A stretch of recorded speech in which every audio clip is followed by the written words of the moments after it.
నమస్తే పిల్లలు.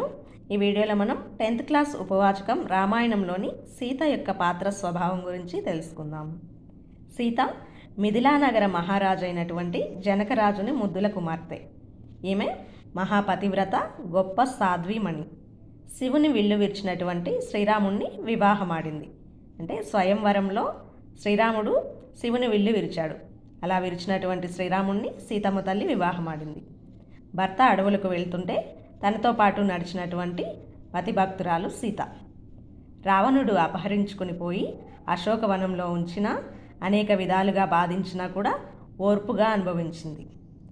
రావణుడు లంకకి మహారాణిని చేస్తానని చెప్పి ఎన్ని ఆశలు చూపినా కూడా రాముని పట్ల ప్రేమ వ్యక్తపరిచిన మహాపతివ్రత.